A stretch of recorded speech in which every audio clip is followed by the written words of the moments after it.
대법원이 미국인 스티브 유 씨에 대한 비자 발급 거부가 위법하다는 취지로 파기환송을 하면서 스티브 유 씨가 17년 만에 한국을 밟을 수 있는 길이 열리게 됐습니다. 스티브 유 씨의 입국이 거부된 것은 17년이나 지났습니다. 그런데 2015년에 스티브 유 씨는 한국에 F4 비자를 신청해요. F4 비자는 관광 비자가 아니라 한국 내에서 경제활동을 할 수 있는 비자라고 합니다. 재외동포법에는 이런 조항이 있어요. 병역 기피를 목적으로 외국 국적을 취득한 자의 비자는 불허한다라고요. 그런데 이 법 조항에는 단서 조건이 붙어 있습니다. 만 38세가 지나면 이 제한을 받지 않는다는 거예요. 그리고 스티브 유 씨는 지금 42세입니다. 그러니까 만 38세가 되자마자 한국에 비자 신청을 낸 거예요. 그리고 발급이 거부되자 이를 법정으로 가져갑니다. 애초에 관광 비자가 아닌 영리 활동이 가능한 비자를 신청했다는 것 자체가 본인 말처럼 순수하게 한국 땅을 밟고 싶은 목적이 아니라는 얘기겠죠. 많은 분들이 지금 대법원의 결정에 분노를 하고 계세요. 그런데 저는 이 상황을 좀 냉소적으로 보고 있습니다. 유승준의 외국 국적 취득 과정은 확실히 추악했어요. 군대를 꼭 가겠다, 현역으로 다녀오겠다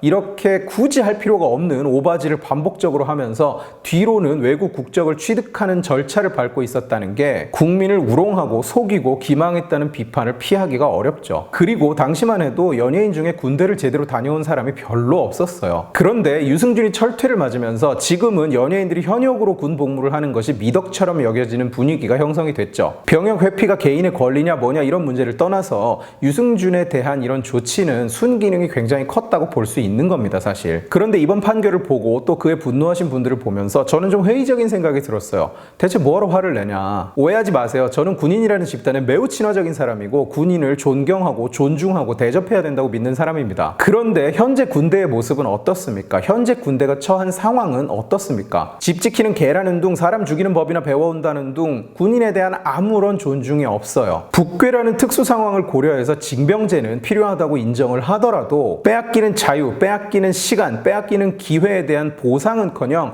사회로부터의 기본적인 존중조차 없는 거예요. 군인을 존중하지 않으면서 병역을 마치지 않았다고 비판할 수 있습니까? 당근을 주면서 채찍질을 해야 되는데 지금 군인에게는 채찍질밖에 없어요. 당근이 전혀 없죠. 그건 그저 사회의 일부 정신나간 부류의 시각일 뿐이다. 과연 그럴까요? 지금 국방부 장관을 봅시다. 저는 늘 주장해요. 국방부 장관은 우리나라에서 가장 호전적인 사람이어야 한다고. 호전적이라는 얘기는 살 가망성도 없는데 나가서 무조건 죽으라고 얘기한다는 뜻이 아니니까 오해하지 마세요. 그리고 국방장관은 군인에게 가장 큰 힘이 되어야 하는 역할이죠. 무슨 일이 있어도 군인을 최우선적으로 생각하고 군인을 감싸는 사람이 되어야 한다는 뜻입니다. 그런데 지금 국방장관은 우리 군인 60만 명이 사상한 6.25 전쟁이 김일성이 일으킨 전쟁 범죄라고 대답도 못하는 사람이에요. 6.25나 서해수호의 날에 국방부가 온라인에 뿌리는 자료를 보면 죽은 사람은 있는데 죽인 사람은 없어요. 우리 군인들은 그냥 자다가 혼자 죽은 것 같아요. 국방부는 실제로 연평해전은 우발적 충돌이었을 뿐이라고 이야기를 하고 얼마 전에는 심지어 6.25 기념 행사를 북괴와 같이 치르자는 아이디어를 내놓기도 했어요.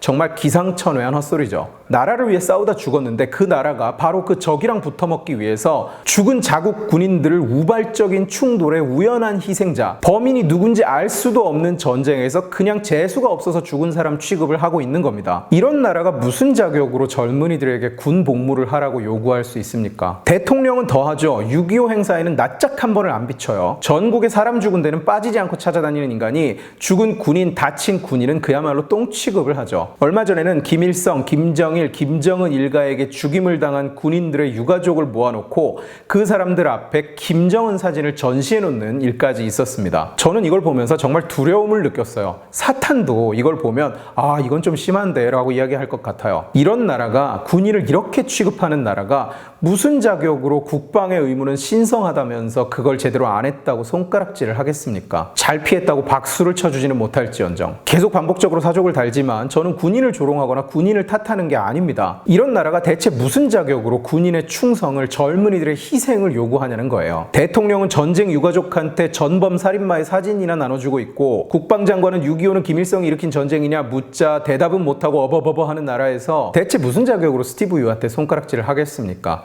왜 스티브 유한테만 그럴까요? 그래서 제 생각은 이렇습니다. 스티브 유 씨 보고 왜 군대를 안 갔냐고 손가락질 하기도 지금 상황에선 꼴이 꼴이 우스우니까 그냥 마음대로 들어오셔서 돈도 많이 버시고 TV에도 마음껏 나오시고 하고 싶은 거 다 하세요. 의무를 다한 개개인은 스티브 유 씨를 마음껏 비판할 수 있죠. 그러나 제가 보기에는 이 나라의 시스템은 스티브 유 씨에게 손가락질을 할 자격이 없어요. 스티브 유 씨 보고 신성한 국방의 가치가 어쩌고 저쩌고 하는 게 웃기다는 거예요. 더한 놈이 너무 많으니까. 오늘 제 논조가 너무 냉소적이죠. 지식의 칼 왜 평소랑 다르게 힘 빼는 소리 하냐, 실망이다 이러는 분들 계실 텐데, 네, 근데 스티브 유 씨 판결을 보다 보니까 실제로 힘이 빠집니다. 그냥 이제는 스티브 유가 들어와도 되는 나라다, 스티브 유가 손가락질 받을 이유가 하나도 없다, 이런 생각이 들어서요. 오늘 지식의 칼은 여기까지입니다. 재미있게 보셨으면 지식의 칼 채널을 구독해 주시고 이 영상을 주변에 공유해 주세요.